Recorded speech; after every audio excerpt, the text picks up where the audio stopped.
Audio Jungle.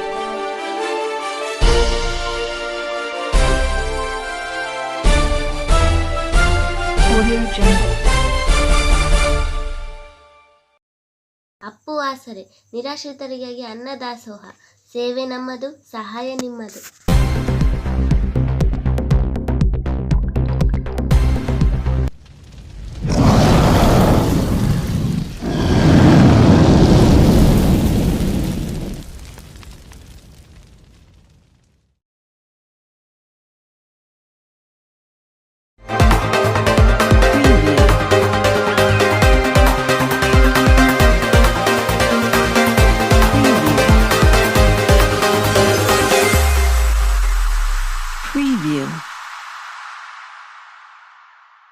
ನಮಸ್ಕಾರ ವೀಕ್ಷಕರೇ, ಜನನಾಯಕ Appu T ವಾಹಿನಿಯ ಸಮಸ್ತ ವೀಕ್ಷಕ ಬಂಧುಗೆ ಸ್ವಾಗತ. ನಾನು ಹೊಂದಿಸ್ವಾಮಿ. ಇವತ್ತು ಬಡವರಿಗೋಸ್ಕರ ಅನುಕೂಲ ಆಗಲಿ, ಇವತ್ತು ಬಡ ಮಕ್ಕಳಿಗೋಸ್ಕರ ಅನುಕೂಲ ಆಗಲಿ ಅಂತಕ್ಕಂಥ ದೃಷ್ಟಿಯನ್ನು ಇಟ್ಕೊಂಡು ಇವತ್ತು ಅದೆಷ್ಟೋ ಆಂಗ್ಲ ಮಾಧ್ಯಮ ಶಾಲೆಗಳು ಕೂಡ ಇವತ್ತು ಉನ್ನತ ಶಿಕ್ಷಣ ಕೊಡ್ತಕ್ಕಂಥ ಶಿಕ್ಷಕರು ಕೂಡ ನಮ್ಮ ಕಣ್ಣೆದುರಿಗಿದ್ದಾರೆ. ಸುಮಾರಾಗಿ ಈ ಶಾಲೆಯ ಶಿಕ್ಷಕರು ಮತ್ತು ಮಕ್ಕಳು ಇರ್ತಕ್ಕಂಥ ಒಂದು ಫೋಟೋ. ಇಲ್ಲಿ ಒಬ್ಬ ಮೇಡಮ್ ಅವ್ರಿಗೆ ಕೇಳಿದೆ, ಈ ಫೋಟೋದಲ್ಲಿ ನೀವು ಇದ್ದೀರಾ ಅಂತೇಳಿ. ಇಲ್ಲಿ ಇದೀನಿ ಸರ್ ಅಂತ ಹೇಳಿದ್ರು. ಬಹುಶಃ ಕೆಳಗಡೆ ಮಕ್ಕಳಿದ್ದಾರೆ. ಆ ಮಕ್ಕಳ ಹೆಸರು ನೀವು ಹೇಳ್ಬೇಡ್ರ ಅಂತಂದರೆ ಮೊದಲಿನಿಂದ ಕೊನೆಯವರೆಗೂ ಕೂಡ ಆ ಮಕ್ಕಳ ಹೆಸರು ಹೇಳಿದ್ರು. ನಿಜವಾಗ್ಲೂ ಆಶ್ಚರ್ಯ ಆಯಿತು ನನಗೆ. ಯಾಕೆಂದರೆ ಮುಖ್ಯ ಗುರುಗಳ ಮುಂದೆ ಈ ಒಂದು ಮಹಾತಾಯಿ ಫೋಟೋ, ಬಹುಶಃ ಈ ಫ್ರೇಮ್ ಇಟ್ಕೊಂಡಿರ್ತಕ್ಕಂಥದ್ದು ಸಂತೋಷ ಆಗಿದ್ದಂದರೆ ಡೊಳ್ಳು ಕುಣಿತ ಒಂದು ಈ ಶಾಲೆ ಸ್ಪೆಷಲು. ನಿಜವಾಗ್ಲೂ ಅದ್ಭುತ ಸ್ನೇಹಿತರೆ. ಯಾಕಂದರೆ ಅವರೇ ಡ್ರಿಲ್ ಹೇಳ್ತಕ್ಕಂಥದ್ದು, ಆಮೇಲೆ ಮಹಿಳೆ ಟೀಚರ್ಸ್ ಕೂಡ ಅದರಲ್ಲಿ ಭಾಗಿಯಾಗಿ ಮಕ್ಕಳಿಗೆ ಶಿಕ್ಷಣ ಕೊಡ್ತಕ್ಕಂಥದ್ದು. ಇವತ್ತು ಕಬಡ್ಡಿ ಇರ್ಬೋದು, ಖೋ ಖೋ ಇರ್ಬೋದು, ವಾಲಿಬಾಲ್ ಇರ್ಬೋದು, ಫುಟ್ಬಾಲ್ ಇರ್ಬೋದು, ಎಲ್ಲೂ ಕೂಡ ಇವತ್ತು ಹೊರಗಡೆ ಅವ್ರನ್ನ ಕರೆಸಿಬಿಟ್ಟು ಅವರಿಗೆ ತರಬೇತಿ ಕೊಟ್ಟು ಮಕ್ಕಳಿಗೆ ಕೊಡ್ತಕ್ಕಂಥ ಇಲ್ಲ. ಇವರೇ ಇವತ್ತು ಪ್ರತಿಭೆಯನ್ನು ಹೊರಗಾಗ್ತಕ್ಕಂಥದ್ದು ಸ್ನೇಹಿತರೆ. ಕುರುಗೋಡು ತಾಲೂಕಿನ ಕಲ್ಕಂಬ ಗ್ರಾಮದ ಮೇಘನಾ ಇಂಗ್ಲೀಷ್ ಮೀಡಿಯಂ ಆಂಗ್ಲ ಮಾಧ್ಯಮ ಶಾಲೆಗೆ ನಾನು ಬಂದಿದ್ದೀನಿ.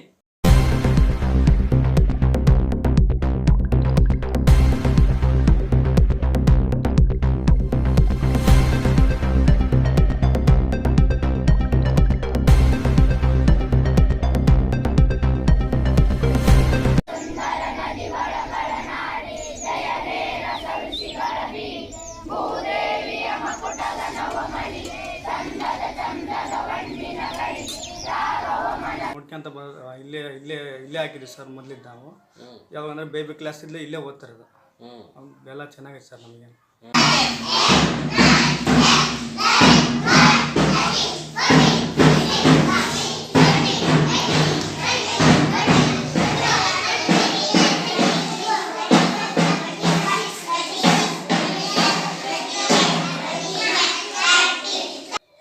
ಒಂದು ಮಾತು ಹೇಳ್ಬೇಕಂದ್ರೆ ನಮ್ಮ ಸ್ವಂತ ಮನೆ ಅಂತಲೇ ಭಾವಿಸ್ತೀವಿ ಸರ್ ಇದನ್ನು. ಯಾಕಂದರೆ ನನ್ನ ಮಕ್ಕಳು ಇಲ್ಲೇ ಬಿಟ್ಟಿದ್ದೀನಿ. ನನ್ನ ಮನೆಯಲ್ಲಿ ನಾನಾ ಕಾರಣ ತೊಂದರೆಗಳಿದ್ದಾವೆ ಫ್ಯಾಮಿಲಿಯಲ್ಲಿ. ಬಟ್ ಡಿಗ್ರಿ ಕಾಲೇಜಲ್ಲಿ ನಾನು ಲೈಬ್ರರಿಯನ್ ಆಗಿ ವರ್ಕ್ ಮಾಡಿದ್ದೀನಿ ಸರ್, ಕಂಪ್ಲೀಟ್ ಡಿಗ್ರಿ ಕಾಲೇಜಲ್ಲಿ. ಅಲ್ಲಿಂದ ಬರ್ತಾ ಹೋಗ್ಬೇಕಾದ್ರೂ ಬಿಡ್ಬೇಕಾದ್ರೂ ಮಕ್ಕಳನ್ನ ನಾನಾ ಕಾರಣ ತೊಂದರೆ ಇತ್ತು. ತಂದೆ ತಾಯಿ ಸ್ಥಾನದಲ್ಲಿ ನಿಂತ್ಕೊಂಡು ತಾವೇ ಲೇಟ್ ಆಗುತ್ತೆ ಅಂತಂದು ಹೇಳಿದ್ರು ತಮ್ಮಲ್ಲೇ ಉಳಿಸ್ಕೊಂಡು ಸಲಹುವಂಥ ಕೆಲಸನೂ ಮಾಡಿದ್ದಾರೆ. ಒಂದು 18ರಿಂದ 20 ಮಕ್ಕಳಿದ್ದಾರೆ ಸರ್. ಅವರಿಗೆ ಇಲ್ಲೇ ಊಟ ಕೊಡ್ತಾ ಇದ್ದೀವಿ ಸರ್. ಅಂದರೆ ಇಲ್ಲೇ ವಸತಿ ಇದ್ದಾರೆ? Yes sir. ಯಾವ ಊರಿನವರು ಅವರೆಲ್ಲ? ಸರ್ ಚಿಕ್ಕೋಡಿಯಿಂದ ಇದ್ದಾರೆ ಸರ್, ಬೆಳಗಾಂ ಡಿಸ್ಟಿಕ್ಕು. ಆಮೇಲೆ ಪಕ್ಕದೂರವರು ಓರ್ವಾಯಿ, ಮಾರುತಿ ಕ್ಯಾಂಪು ಮಕ್ಕಳೆಲ್ಲ ಇದ್ದಾರೆ ಸರ್. ಎದಕ್ಕೋಸ್ಕರ ಅವರು ಇಲ್ಲಿರೋದು? ಅಂದರೆ ಏನು ವ್ಯವಸ್ಥೆ ಅವ್ರದ್ದು? ಸರ್ ಅವರಿಗೆ ಸ್ವಲ್ಪ ಎಜುಕೇಷನಲ್ಲಿ ಸ್ವಲ್ಪ ಡೌನ್ ಇದ್ದಾರೆ. ಅಂಥ ಮಕ್ಕಳು ಇಲ್ಲಿ ಇಟ್ಕೊಂಡು ನಾವು ಸ್ಟಡಿ ಮಾಡಿಸ್ತಾ ಇದ್ದೀವಿ sir.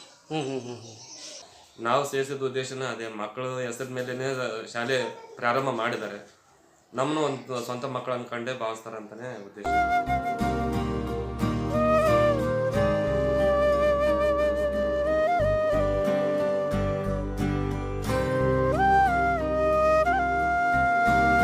Very kind persons, helping nature. He's not looking after the money only. He's looking after our face and our problems. And even each and every day he is taking care of our health also, sir. Sir is providing food also. Because we are coming from Bellary. It is very horrible for us to bring a lunch box. That's what sir is providing food also.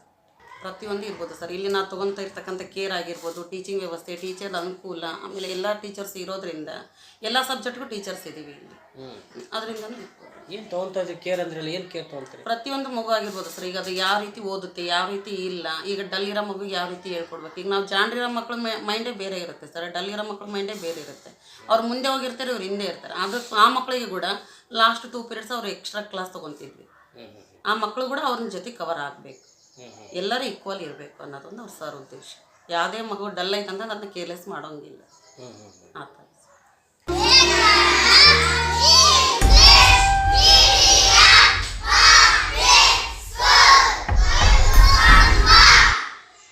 ತೊಂದರೆ ಅಂದರೆ ಏನಿಲ್ಲ sir, class ರೂಮೆಲ್ಲ available ಇದೆ. But sheet ಇದೆ ಸ್ಕೂಲಿಗೆ, ರೂಮ್ಸ್ಗೆ sheet ಇದೆ. ಈಗ ಮಳೆ ಬಂದಲ್ಲಿ ಪ್ರಾಬ್ಲಮ್ ಆಗುತ್ತೆ. ಆಮೇಲೆ ಸ್ಕೂಲಲ್ಲಿ ಕಾಂಪೌಂಡ್ ಇಲ್ಲ, ಅದು ಒಂದು ವ್ಯವಸ್ಥೆ ಆಗಬೇಕು ಸರ್. ಅದಕ್ಕೆ ಮಳೆ ಬಂದರೆ ಫುಲ್ ಪ್ರಾಬ್ಲಮ್ ಆಗಿ ಸವಂಡಿಗೆ ಪಾಠ ಮಾಡೋಕ್ಕೂ ಕೂಡ ತೊಂದರೆ ಆಗುತ್ತೆ. ಇದು ಒಂದು ಅಂದರೆ ನೀವೇನು ಈ ಸಿದ್ದಪ್ಪ ಅವ್ರಿಗೆ ಹೇಳಿಲ್ವಾ ಈ ಥರ ಸರ್ ನಮಗೆ ಇಷ್ಟೆಲ್ಲ ಮಕ್ಳಿಗೆ ತೊಂದರೆ? ಸರ್ ಹೇಳಿದ್ವಿ, ಬಟ್ ಅವರು ಕೂಡ ಕೈ ಜೋಡಿಸ್ತಾ ಇದ್ದಾರೆ ಸರ್. ಎಷ್ಟು ಅನುಕೂಲ ಆಗುತ್ತೆ ಅಷ್ಟು ಇದು ಮಾಡ್ತಿದ್ದಾರೆ. ಬಟ್ ಪೂರ್ತಿ ಅಂದ್ರೆ ಕೂಡ ಅವ್ರಿಗೂ ಆಗಲ್ಲಲ್ಲ ಸರ್. ಹಾಗಾಗಿ ಯಾರಾದರೂ ಒಂದು ಹೆಲ್ಪ್ ಇದು ಮಾಡಿದ್ರೆ ಇದಾಗುತ್ತೆ.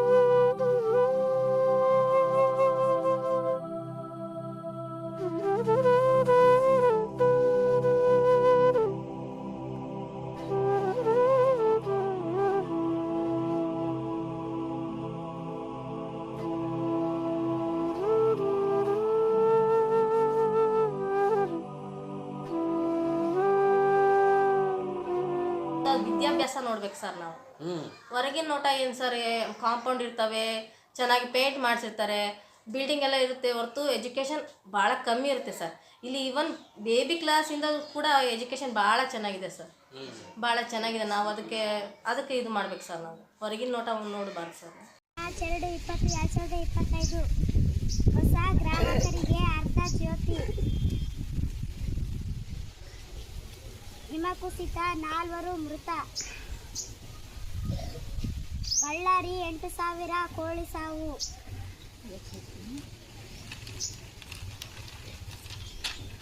ಕೈದಿಗಳ ಮನ ಪರಿವರ್ತನೆ ಆಗಲಿ. ಕನಸಂದ್ರೆ ಸರ್ ಇಲ್ಲಿ ಈಗ 285 ಇದೆ. ಇದು ಸ್ಟ್ರೆಂತ್ ಇನ್ನೂ ಚೆನ್ನಾಗಿ ಆಗಬೇಕು ನಮಗೆ. ಇಲ್ಲಿ ಎಲ್ಲ ರೀತಿಯ ಅನುಕೂಲಕ್ಕೆ ಯಾರಾದರೂ ದಾನಿಗಳು ಸ್ವಲ್ಪ ಕೈ ಜೋಡಿಸ್ಬೇಕು. ಯಾಕಂತಂದರೆ ನಮ್ಮ ಸರ್ ಹಣ ಒಂದೇ ನೋಡೋದಿಲ್ಲ ಸರ್, ಹಣ ಒಂದೇ ನೋಡೋದಿಲ್ಲ. ಅವ್ರು ಕೂಡ ಅವ್ರ ಕೈಲಾದಷ್ಟು ಮಟ್ಟಿಗೆ ಪ್ರಯತ್ನ ಪಡ್ತಿದ್ದಾರೆ. ಆ ಪ್ರಯತ್ನಕ್ಕೆ ಇನ್ನೊಬ್ರು ಯಾರಾದರೂ ಸ್ವಲ್ಪ ಕೈ ಜೋಡಿಸಿ ಅದನ್ನು ಇನ್ನೊಂದು ಸ್ವಲ್ಪ ಉನ್ನತ ಮಟ್ಟಕ್ಕೆ ತೊಗೊಂಡೋಗ್ಬೇಕು ಅನ್ನೋದೇ ನನ್ನ ಕನಸು ಸರ್. ಕನ್ನಡ ರೈಮ್ಸ್ ಹೇಳ್ತೀವಿ ಸರ್. 1 2 3 ಕೂಡ ಮಕ್ಕಳಲ್ಲಿ ಕೈ ಜೋಡಣೆ ಮಾಡಿಕೊಂಡು ರೈಲ್ ಇರುತ್ತಲ್ಲ ಸರ್, ಉಗಿ ಬಂಡಿ ಥರ ಓಡಾಡಿಸ್ಕೊಂತ 1 2 3 ಹೇಳ್ಕೊಡೋದು ಸರ್. ಡಬ್ಬೆ ಹಾಕಿ ನೆಲದ ಮೇಲೆ ಅಕ್ಷರಗಳನ್ನು ಐಡೆಂಟಿಫಿಕೇಶನ್ ಮಾಡಿಸೋದು, ಆ ಥರದ್ದೆಲ್ಲ ಐಡೆಂಟಿಫಿಕೇಶನ್ ಮಾಡಿಸ್ತೀವಿ ಸರ್ ಮಕ್ಕಳಿಗೆ. ನಮ್ಮಿಂದ ಏನಾಗುತ್ತೆ, ಮಕ್ಕಳು ನೋಡಿ ಕಲಿತಾರೆ. ಆ್ಯಸ್ ಟೀಚರ್ ಇವಾಗ ಹಿಂಗಿದ್ದಾರೆ ಅಂದರೂ ನಾನು ಕೂಡ ಹಿಂಗೆ ಇರಬೇಕು. ಮಾತಾಡೋ ಶೈಲಿ ಆಗಿರ್ಬೋದು, ನಾವು ಒಬ್ಬರಿಗೆ ಕೊಡುವಂಥ ರೆಸ್ಪೆಕ್ಟ್ ಆಗಿರ್ಬೋದು, ಪ್ರತಿಯೊಂದಾಗಿದೆ. ಮತ್ತು ಅವ್ರು ಪ್ರತಿ ಸಲ ಹೇಳ್ತಾರೆ, ನೀವು ಫೋಟೋ ಫಸ್ಟ್ ಅಂದೆ ಫ್ರೇಮ್ ನೋಡ್ಬಿಟ್ಟು ಹೇಳಿದೆ, ಇಲ್ಲಿ ಈ ಸರಸ್ವತಿ ಫೋಟೋ ಏನಿದೆ ಅಂತ. ಪ್ರತಿ ವಾರನೂ ಶುಕ್ರವಾರ ನಾವು ಇಲ್ಲಿ ಪೂಜೆ ಕೂಡ ಮಾಡ್ತೀವಿ ಸರ್. ಅಂದರೆ ಮಕ್ಕಳಲ್ಲಿ ಇರಬೇಕಲ್ವ ಸರ್ ಎಲ್ಲ ಗುಣಗಳು, ನಮ್ಮ ಸಂಪ್ರದಾಯ ಸಂಸ್ಕೃತಿನ ನಾವು ಕೂಡ ಬೆಳೆಸ್ಕೊಂಡು ಹೋಗ್ಬೇಕು. ಅದನ್ನೆಲ್ಲದನ್ನು ನಾವು ಫಾಲೋ ಮಾಡ್ತಾಯಿದ್ದೀವಿ. ಮತ್ತು ಈ ಕ್ಷಣದಲ್ಲಿ ಇನ್ನೊಂದು ಪ್ರತಿ ವರ್ಷವೂ ಒಂದೊಂದು ಕಾರ್ಯಕ್ರಮಗಳನ್ನ ಅಂದ್ಕೊಂಡಿದ್ದೀವಿ ಸರ್. ಲಾಸ್ಟ್ ಇಯರು ಎಕ್ಸಿಬಿಷನ್ ಅಂತ ಮಾಡಿದ್ವಿ. ಇವಾಗ ಸಣ್ಣ ಮಕ್ಕಳು ಅದನ್ನು ವೀಡಿಯೋಸ್ ಏನಾದ್ರು ಇದ್ದರೆ ಸರ್ ಹತ್ರ ನೀವು ತೊಗೊಳ್ಳಿ ಸರ್. ಚಿಕ್ಕ ಮಕ್ಕಳು ಅವರೆಷ್ಟು ಆ್ಯಕ್ಟಿವಿಟಿ ಆಗಿ ಅದನ್ನೆಲ್ಲ ಎಕ್ಸ್ಪ್ಲೇನ್ ಮಾಡೋದಾಗಿರ್ಬೋದು, ಅದನ್ನು ವಿವರಿಸೋದಾಗಿರ್ಬೋದು. ನಮಗೆ ಶಾಕ್ ಆಯಿತು. ನಾವು ಓದಬೇಕಾದ್ರೆ ಈ ವ್ಯವಸ್ಥೆಗಳು ಎಲ್ಲಿ ಇರಲಿಲ್ಲ ಸರ್ ಗೌರ್ಮೆಂಟ್ ಶಾಲೆಗಳಲ್ಲಿ. ಅಟ್ ಪ್ರೆಸೆಂಟ್ ಈಗ ವ್ಯವಸ್ಥೆಗಳನ್ನು ತರ್ತಾ ಇದ್ದಾರೆ. ಬಟ್ ಅಷ್ಟು ಸಣ್ಣ ಮಕ್ಕಳು ಅಷ್ಟೆಲ್ಲ ನೆನಪಿಟ್ಕೊಂಡು ಅಷ್ಟೆಲ್ಲ ಎಕ್ಸ್ಪ್ಲೇನ್ ಮಾಡ್ತಾರೆ ಅನ್ನೋದು ಅದೊಂದು ಭಾಳ ಖುಷಿ ತರುವಂಥ ವಿಚಾರ. ಈ ವರ್ಷ ನಮಗೆ ಶಾಲಾ ವಾರ್ಷಿಕೋತ್ಸವ ಅನ್ನೋದೊಂದು ಕಾರ್ಯಕ್ರಮ ಮಾಡಿಸ್ಕೊಟ್ರು. ಅದರಲ್ಲಿ ಮಕ್ಕಳಿಗೆ ಡ್ಯಾನ್ಸ್ ಪ್ರೋಗ್ರಾಮ್ ಅಂದರೆ ಸರ್ವತೋಮುಖ ಬೆಳವಣಿಗೆ ಅಂತ ಅನ್ನೋದೊಂದಿರುತ್ತೆ. ಶಿಕ್ಷಣ ಅಂದ ಮಾತ್ರಕ್ಕೆ ಮಗು ಓದಬೇಕು, ಬರಿಬೇಕು, ಅಂಕಗಳನ್ನು ತೆಗಿಬೇಕು ಅನ್ನೋದು ಒಂದೇ ಅಲ್ಲ. ಸರ್ವತೋಮುಖ ಬೆಳವಣಿಗೆ ಅಂದರೆ ಎಲ್ಲ ಕ್ಷೇತ್ರದಲ್ಲೂ ಮಕ್ಕಳು ಬೆಳವಣಿಗೆ ಆಗಬೇಕು ಅನ್ನೋ ಒಂದು ದೃಷ್ಟಿಯಿಂದ ಈ ಎಲ್ಲ ಕಾರ್ಯಕ್ರಮಗಳನ್ನು ನಮ್ಮ ಶಾಲೆಯಲ್ಲಿ ಹಮ್ಮಿಕೊಂಡಿರ್ತೀವಿ ಸರ್. ಈ ನಾಟಕದಾಗ ಗಣೇಶ ಪಾತ್ರ ನಂದೇ. ಬೇಗನ ಶಾಲೆ ಕಲ್ಕಂಬದಾಗ ವಾರ್ಷಿಕೋತ್ಸವ ಅಂತ ಆಯ್ತಂತ ಹೇಳಿದ್ರು. ಅದಕ್ಕೆ ದನ ಕಾಯಿನ ಹುಡುಗರನ್ನೆಲ್ಲ ಹಿಡ್ಕೊಂಡು ಒಂದು ನಾಟಕ ಮಾಡೋಣ ಅಂತ ಇದೀವಿ ಸರ್. ಮಕ್ಕಳ ಮನಸ್ಸು ಹೆಂಗೆ ಅಂತಂದ್ರೆ ಈಗೇನ ಒಂಥರ ಮಣ್ಣಿನ ಮುದ್ದೆ ಇದ್ದಂಗೆ. ನಾವು ಯಾವ ರೀತಿಯಲ್ಲಿ ಆ ಮಣ್ಣನ್ನು ಶಿಲೆ ಮಾಡ್ತೀವೋ, ಮೂರ್ತಿ ಮಾಡ್ತೀವೋ ಅಥವಾ ವೇಸ್ಟ್ ಮಾಡ್ತೀವೋ ಅದ್ರ ಮೇಲೆ ನಿಂತ್ಕೊಂಡಿರ್ತದೆ. ಶಿಕ್ಷಕರಾಗಿರ್ತಕ್ಕಂಥ ನಾವುಗಳು ಮಕ್ಕಳ ಮನಸ್ಸನ್ನು ಅರ್ಥಕೊಂಡು ನಾವು ಅವ್ರಿಗೇನು ಬೇಕು ಅಂಥ ವಿಚಾರಗಳನ್ನು ನಾವು ಟೀಚ್ ಮಾಡಿದ್ದೇ ಆದರೆ 100% ಮಕ್ಕಳ ಮನಸ್ಸಿಗೆ ಅದು ಎಫೆಕ್ಟ್ ಆಗುತ್ತೆ. ಮತ್ತು ನಾನು ಕನ್ನಡ ಶಿಕ್ಷಕನಾಗಿದ್ದು ಯಾವುದೇ ಒಂದು ವಿಚಾರವನ್ನು ಹೇಳಬೇಕಾದ ಸಂದರ್ಭದಲ್ಲಿ ಅದನ್ನು ಅಭಿನಯದ ಮೂಲಕ ಹೇಳುವಂತಹ ಪ್ರಸಂಗ ಬರ್ತದೆ. ಆಗ ನಾವು ಅದನ್ನು ಮಕ್ಕಳ ರೀತಿಯಲ್ಲೇ ಅಭಿನಯ ಮಾಡ್ಕೊತ ಹೇಳಬೇಕಾಗ್ತದೆ. ಹಾಗೆ ಹೇಳಿದಾಗ ಮಾತ್ರ ಮಕ್ಕಳು ಕೂಡ ಖುಷಿಯಿಂದ ನಮ್ಮ ಪಾಠವನ್ನು ಕೇಳ್ತಾರೆ, ನಾವು ಹೇಳಿಕೊಟ್ಟಿದ್ದನ್ನು ಕಲಿತಾರೆ.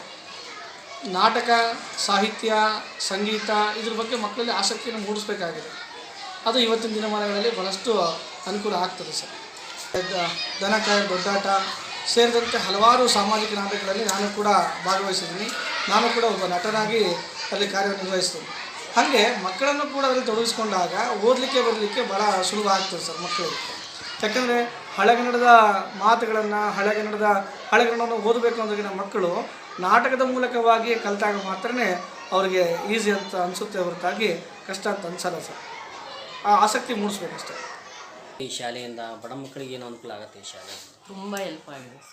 ನಾನು ಬೆಂಗಳೂರಲ್ಲಿ ವರ್ಕ್ ಮಾಡಿರೋದಕ್ಕೂ ಇಲ್ಲಿ ವರ್ಕ್ ಮಾಡ್ತಾ ಇರೋಕ್ಕೂ ತುಂಬ ಹೆಲ್ಪ್ ಆಗಿದೆ. ಪ್ರತಿಯೊಬ್ಬ ಮಕ್ಕಳಿಗೂ ಹೆಲ್ಪ್ ಆಗಿದೆ, ಪೇರೆಂಟ್ಸ್ಗೂ ಆಗಿದೆ, ಮಕ್ಕಳಿಗೂ ಆಗಿದೆ. ಆದರೆ ಇನ್ನೂ ಹೆಚ್ಚಿಗೆ ಆಗಬೇಕು ಸರ್. ಯಾವ ಥರ ಹೆಲ್ಪ್ ಆಗಿದೆ ಅಂದರೆ ಎಜುಕೇಷನ್ ಆಗಿರ್ಬೋದು ಸರ್. ಹೆಲ್ತ್ ಪ್ರಾಬ್ಲಮ್ ಆದರೆ ಅದನ್ನು ನಾವು ಕೇರ್ ಮಾಡ್ಕೊಳ್ತೀವಿ. ಹಾಸ್ಪಿಟ್ಲಿಂದ ಏನಾದರೂ ಫೆಸಿಲಿಟಿ ಮಕ್ಕಳಿಗೆ ಎಲ್ಲ ಫೆಸಿಲಿಟಿನೂ ಮಾಡಿಸ್ತಾ ಇದ್ದಾರೆ ಸರ್. ಇನ್ನೂ ಹೆಚ್ಚಿಗೆ ಸ್ಟ್ರೆಂತ್ ಆಗಲಿ ಅಂತ ನಾನು ಕೇಳ್ತೀನಿ. ಅಂದರೆ ಮಕ್ಕಳು ವಿದ್ಯಾಭ್ಯಾಸ ಕಲಿತು ಅವರು ಒಂದು ಉನ್ನತ ಪದವಿಗೆ ಹೋಗಬೇಕು, ಅವರ ರೈತ ತಂದೆ ತಾಯಿ ಕನಸನ್ನು ಈಡೇರಿಸ್ಬೇಕು ಅನ್ನೋದೇ ನನ್ನ ಆಸೆ. ಏನು ಶಾಲೆ ಹೆಸರು ಇದು? ಮೇಘನ ಹೆಸರು, ನಮ್ಮ ತಂಗಿ ಹೆಸರು.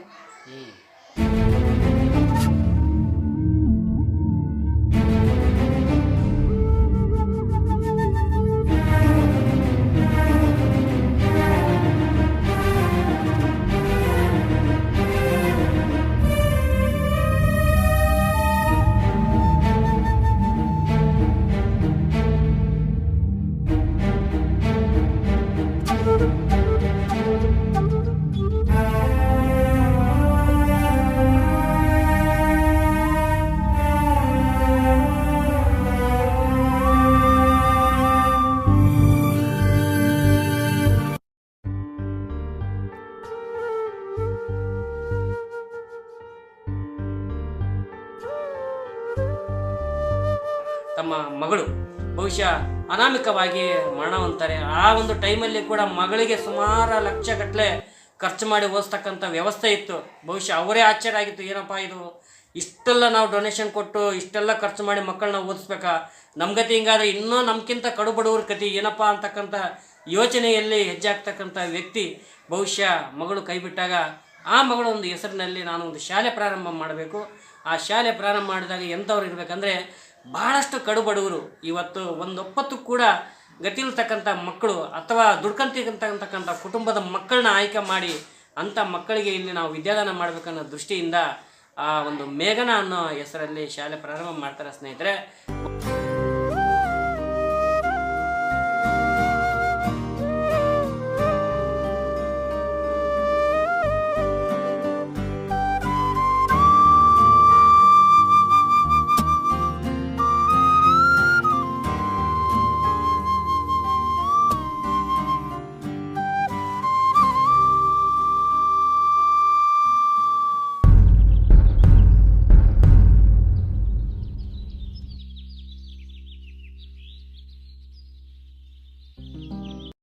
ಸರ್, ನಾನು ಓದಿದ್ದು BA ಕಂಪ್ಲೀಟ್ ಆಗಿದೆ. ನಾನು ITI ಮಾಡಿಬಿಟ್ಟು ನಾನು ಬೆಂಗಳೂರಿಗೆ ಹೋಗಿ ಕನಿಷ್ಠ 20 ವರ್ಷ ಅಲ್ಲಿ 5 ವರ್ಷ ಒಂದು ಕಂಪನಿಯಲ್ಲಿ ಕೆಲಸ ಮಾಡಿಬಿಟ್ಟು ಉಳಿದ 16 ವರ್ಷ ನಾನು ಅಲ್ಲಿ ಬಿಸ್ನೆಸ್ ಮಾಡಿದೆ. ಬಿಸ್ನೆಸ್ಸಲ್ಲಿ ಅಣ್ಣನ ಮಗ ಆ್ಯಕ್ಸಿಡೆಂಟ್ ಆದಮೇಲೆ ನಾನು ಊರ ಕಡೆ ಬಂದೆ. ಇಲ್ಲಿ ನಮ್ಮ ಅಣ್ಣ ಅತ್ತಿಗೆ ಇಬ್ಬರನ್ನೂ ಕಳ್ಕೊಂಡೆ. ಅದಾದ ತಕ್ಷಣ ನಮ್ಮ ದೊಡ್ಡ ಅಣ್ಣನ ಮಗ ಆ್ಯಕ್ಸಿಡೆಂಟ್ ಆಯಿತು ಬೆಂಗಳೂರಿನಲ್ಲಿ. ಜಿಗಣಿ ಟು ಬೊಮ್ಮಸಂದ್ರ ಲಿಂಕ್ ರೋಡಲ್ಲಿ ಒಂದು ಟಾಟಾ ಸಫಾರಿ ಬಂದು ಅವ್ರಿಗೆ ಆ್ಯಕ್ಸಿಡೆಂಟ್ ಮಾಡಿತು. ಸುಮಾರು 11 ದಿವಸಗಳ ಜೀವ ಮರಣದೊಂದಿಗೆ ಹೋರಾಡ್ದ. ಆದರೆ ಮಗ ಉಳಿಲಿಲ್ಲ. ಇವನು ಬರೀ ಇದೇ ಯೋಚನೆಯಲ್ಲಿ ಇರ್ತಾನೆ ಅಂತ ಹೇಳ್ಬಿಟ್ಟು ನೀನು ಇಲ್ಲಿ ಇರೋದು ಬೇಡ, ನಾವು ಕಲ್ಕಂಬಕ್ಕೆ ಬಂದ್ಬಿಡು, ಅಲ್ಲಿ ಏನಾದರೂ ಮಾಡುವಂತೆ ಅಂತ ಹೇಳಿದ್ರು. ಇರಲಿ ಅಂತ ಹೇಳ್ಬಿಟ್ಟು ನಾನು ಸ್ವಲ್ಪ ದಿವಸ ಹಿಂಗೆ ಇದು ಮಾಡಿದೆ. ತದನಂತರ ಮಗಳಿಗೆ ಸ್ವಲ್ಪ ಅದಕ್ಕಿಂತ ಮುಂಚೆ 2013ರಲ್ಲಿ ಮಗಳಿಗೆ ಒಂದು ಆಪ್ರೇಷನ್ ಆಗಿತ್ತು, ಬ್ರೈನ್ ಟ್ಯೂಮರ್ ಇತ್ತು. ಆ ಟ್ಯೂಮರ್ ಇರುವಾಗ ನನಗೆ ಒಂದು ಆಶ್ಚರ್ಯಕರ ಆಯಿತು. ಅವಾಗ ಸ್ಕ್ಯಾನ್ ಮಾಡಿ ನೋಡಿದಾಗ, ನಾನು ಜನವರಿ ತಿಂಗಳಲ್ಲಿ ಕರ್ಕೊಂಡು ಹೋದಾಗ ಡಾಕ್ಟ್ರ್ ಹೇಳಿದರು, ಏನಪ್ಪ ಇಷ್ಟೊಂದು ಫ್ಯಾಟ್ ಮಾಡಿಬಿಟ್ಟಿದೀಯಾ ಮಗಳ, ಈ ನಮ್ಮ ಕೈಯಲ್ಲೇ ಅವಳು ಇಲ್ಲವೇ ಇಲ್ಲ ಅಂದ್ಕೊಂಬಿಟ್ಟಿದ್ವಿ. ನಾನು ಆಲ್ರೆಡಿ ಬಳ್ಳಾರಿಗೆ ಬಂದ್ಬಿಟ್ಟಿದ್ದೆ ಸರ್, ಕರ್ಕೊಂಡು ಡಿಸ್ಚಾರ್ಜ್ ಮಾಡಿದರು. ಹೀಗೆ ನೀನು ದೇವ್ರ ಸಾಂಗ್ಗಳು ಹಾಕ್ಕೊಂಡು ಅವ್ರಿಗೇನಾದರೂ ಮೈಂಡ್ ಮಾತಾಡೋಕ್ಕೆ ಬರ್ಬೋದು ಯಾವತ್ತಾದರೂ ಅಂತ ಹೇಳಿ ಕೋಮದಲ್ಲಿ ಇದ್ದೊಳ್ಳೆ ಕರ್ಕೊಂಡು ಬಂದೆ. ಅವಳಿಗೆ ಲಾಸ್ಟಿಗೆ ಮಾತೇ ಬರಲಿಲ್ಲ. ಫೆಬ್ರವರಿ 26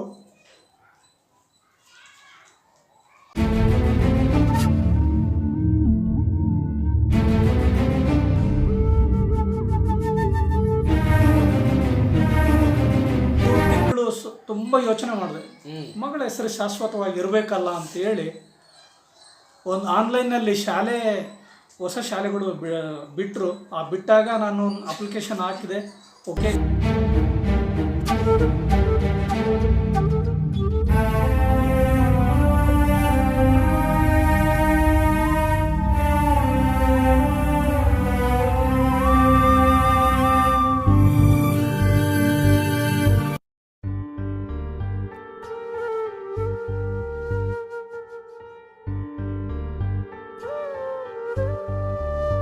ಇವಾಗ ನೋಡಿ, ಒಳ್ಳೆ ಮಕ್ಕಳನ್ನ ದೊಡ್ಡ ದೊಡ್ಡ ಸ್ಕೂಲ್ ಆಯ್ಕೆ ಮಾಡ್ಕೊಳ್ತಾರೆ ನಮಗೆ. ಯಾಕಂದರೆ ಬಡ ಕುಟುಂಬದ ಮಕ್ಕಳಾಗಿರ್ಬೋದು, ಅವರಿಗೆ ಎಜುಕೇಷನ್ ಕಡಿಮೆ ಇರುತ್ತೆ, ಯಾಕಂದರೆ ಅವರಿಗೆ ಏನೂ ಬರಲ್ಲ.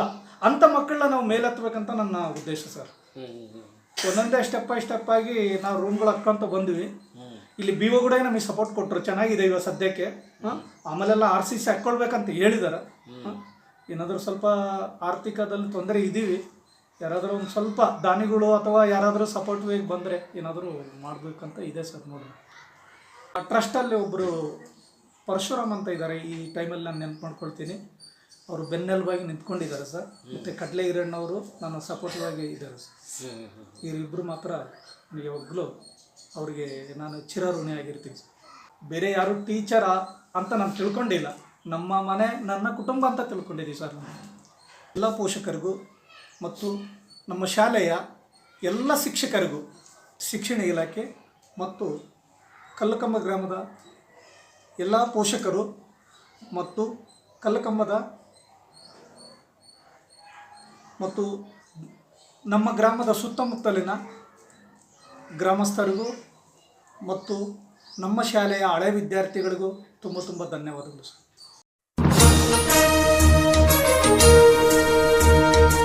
ಜನನಾಯಕ ಅಪ್ಪು ಟಿವಿ ಸಬ್ಸ್ಕ್ರೈಬ್ ಮಾಡಿ, ಶೇರ್ ಮಾಡಿ, ಲೈಕ್ ಮಾಡಿ. ಬಾಯ್.